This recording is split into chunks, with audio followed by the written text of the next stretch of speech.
semua kita bertanggung jawab terhadap proses sosial, terhadap proses kemerdekaan, juga terhadap proses berbangsa dan bernegara. Mental ro'in ini, mental menjaga, mental memberi, mental bertanggung jawab, ini yang menjaga kita. Hingga dulu para TNI, para pejuang itu di kampung-kampung dikasih ketela, dikasih gembili, dikasih hui, bisa makan. Gara-gara punya mental memberi ini bangsa kita merdeka. Dalam sejarah paling terkenal adalah ketika perang Tabuk. Itu sahabat yang saking miskinnya itu punya beras, misalnya di Indonesia kayak beras 2 kilo dikasihkan Nabi 1 kilo, yang 1 kilo untuk keluarganya. Sehingga anggaran perang ini tidak untuk biaya makan, tapi tetap untuk anggaran perang. Karena orang-orang menanggung makannya sendiri. Ini yang penting sekali supaya kita ngadepin pandemi, juga ngadepi problem. Masyarakat ini kita apresiasi, mereka juga ikut berjuang untuk menjaga ketertiban bangsa Indonesia. Bayangkan kalau kita semua ini kriminal, itu penjara penuh dan negara tidak akan mampu menampung kita semua karena kita melakukan kriminalitas, juga keuangan kita tidak cukup. Jadi sekedar tidak melakukan kesalahan itu sudah bagian dari kehebatan kita sebagai bangsa Indonesia. Itu yang dimaksud Nabi, kullukum ra'in wa kullukum mas'ulun an ra'iyati. Itu sebagai mukadimah untuk refleksi atau munajat kemerdekaan.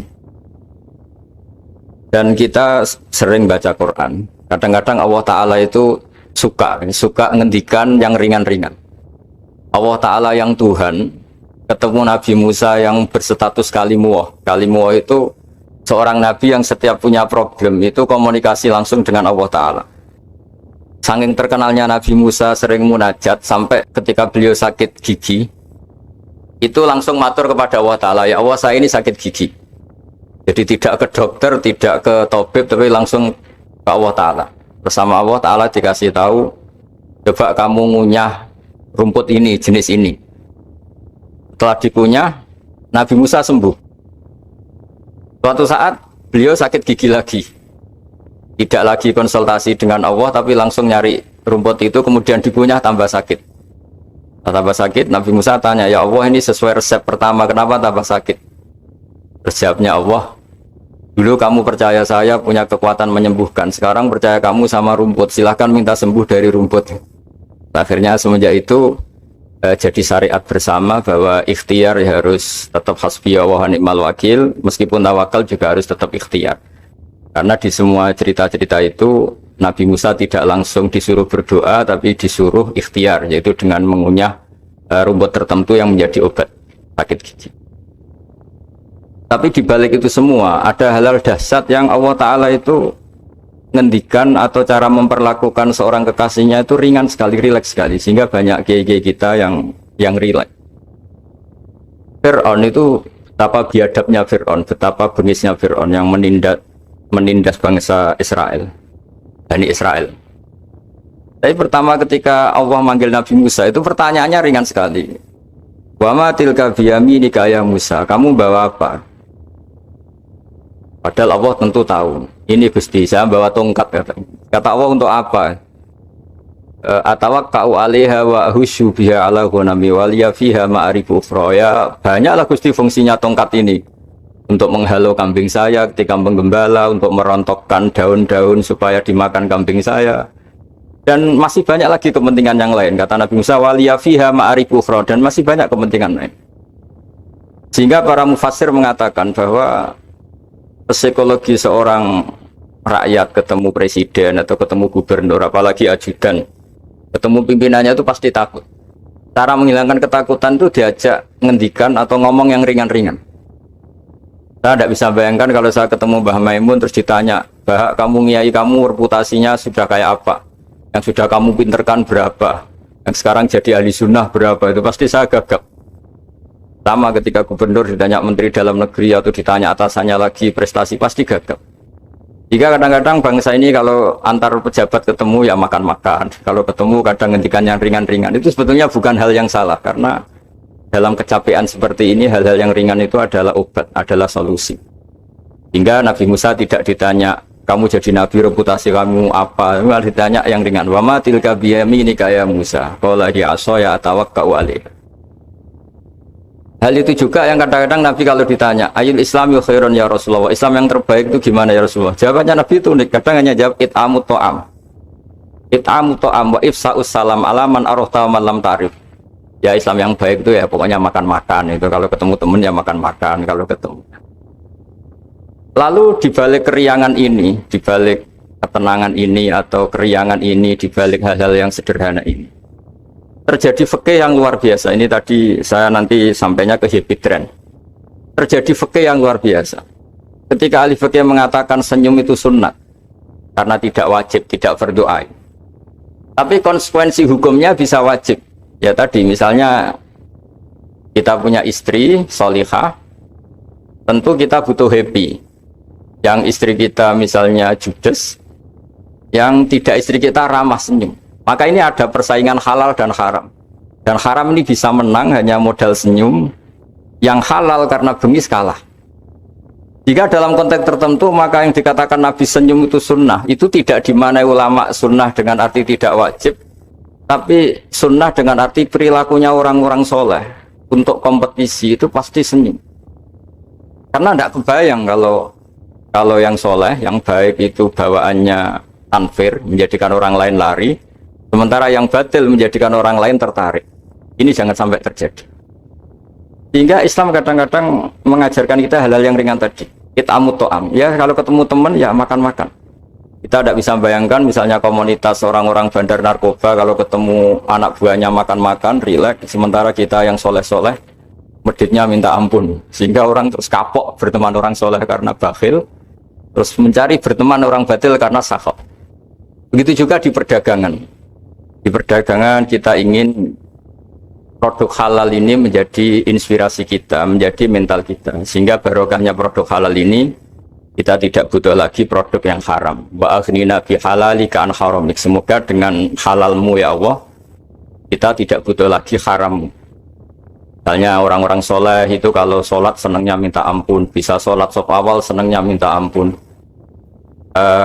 Menemukan imam masih takbir, senangnya minta ampun. Sehingga kesenangan-kesenangan ini menjadi tidak perlu lagi senang hal-hal yang. Makanya saya ikut ngapresiasi Hibidren ini, semoga jadi sistem perdagangan yang menjadikan orang itu jauh dari haram. Di antara haram dalam Islam adalah kita tidak punya harta kemudian menjadi beban bagi orang lain. Bayaku nakalan alan nas, menjadi beban orang lain. Hingga di makalah Imam Ghazali paling terkenal diantaranya muru'ah. Muru'ah itu harga diri seseorang itu punya uang, punya harta. Kata Imam Ghazali menyitir sebuah makalah orang sebelumnya, apa etika orang kalau ketemu teman? Kata orang itu jawabnya bawa uang katanya. Pokoknya kelihatan cukup. Karena kalau kita ketemu teman, misalnya di Jakarta, orangnya sudah kelihatan hanya sanggup sak perjalanan, mesti pikiran pertama wah nyangoni ini, karena dia tidak akan kuat beli tiket. Ya. Jadi belum sudah jadi problem. Sehingga di Ihya di bab Adabul Kasbi, terus di situ disebut Fadhailul Kasbi, keutamaan-keutamaan orang kerja, itu di situ diceritakan betapa pentingnya orang itu kerja, punya aktivitas ekonomi, baik berdagang maupun bercocok tanam maupun apa saja. Karena di antara etika berteman itu kata ulama ini punya uang, karena nanti si sohibul bait ini tidak kepikiran macam-macam. Jadi saya tidak akan cerita panjang lebar, cuma saya pastikan bahwa kegiatan halal itu harus dominan dan harus asik.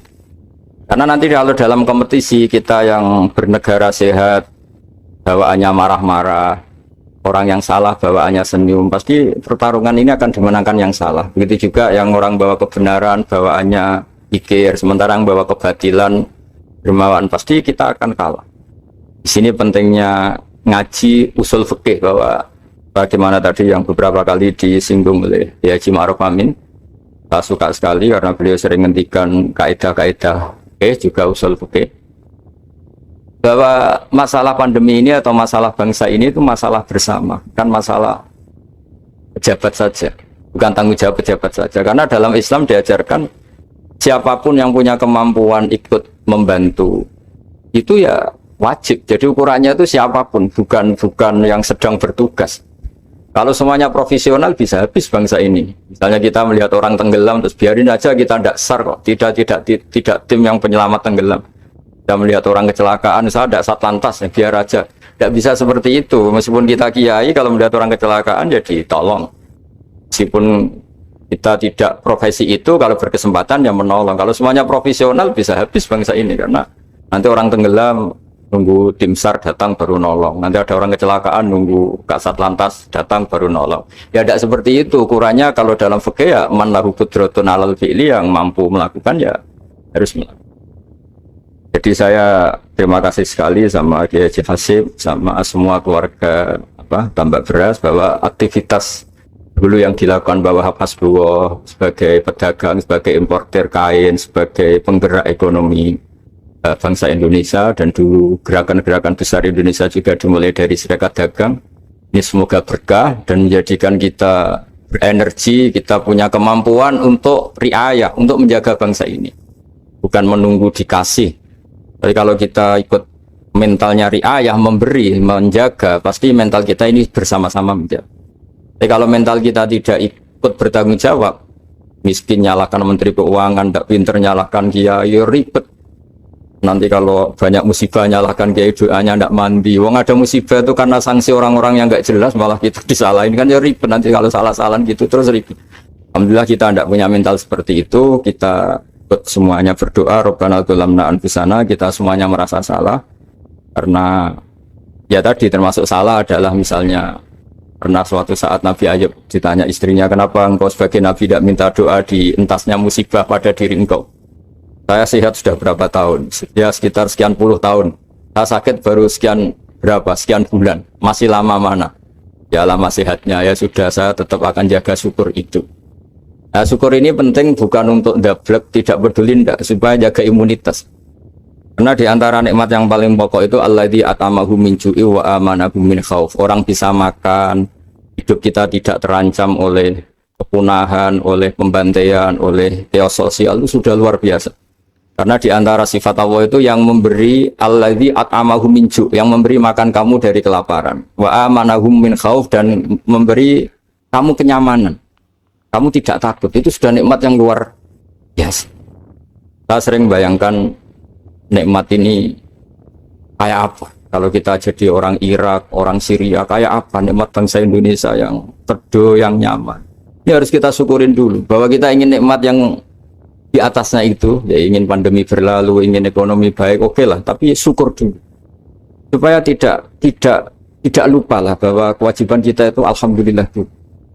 Jangan karena kemerungsung ingin ideal terus yang sudah kita dapatkan kita hilangkan. Itu bahaya sekali dalam muamalah sama Allah Ta'ala. Sebagaimana tadi yang diskusi yang disitir Bapak Wakil Presiden, siapa yang tidak syukur atas nikmatku, tidak sabar atas balaku, itu maka silahkan mencari Tuhan selain aku, tapi jangan menempat bumiku, jangan menempati bumiku, jangan pakai langitku. Intinya itu betapa bahayanya kita kalau tidak syukur. Saya kira demikian, dan saya terima kasih sekali atas kegiatan atau ide Epitren, tapi saya mohon semohon-mohonnya bahwa ini adalah bagian dari meneruskan tradisi dulu, mulai Pak Wahab, mulai Mbah Hasyim, mulai Mbah Busri, mulai semuanya lah tokoh-tokoh dari ormas manapun, termasuk dulu ada Serikat Islam, ada Serikat Dagang, karena semuanya ini akan membangkitkan bangsa kita dari keterpurukan. Kita harus jadi kompetitor yang baik sehingga masyarakat ini berkebutuhan yang halal.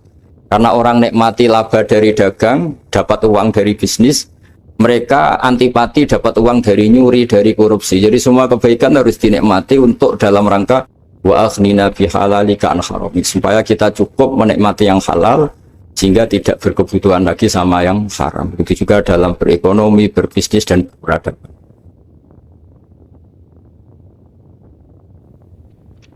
Sehingga dulu cerita-cerita orang sufi, kalau dengar itu tetangga kamu tidak cocok, partai sebelah tidak cocok, terus ormas sebelah tidak cocok, itu jawabannya lucu.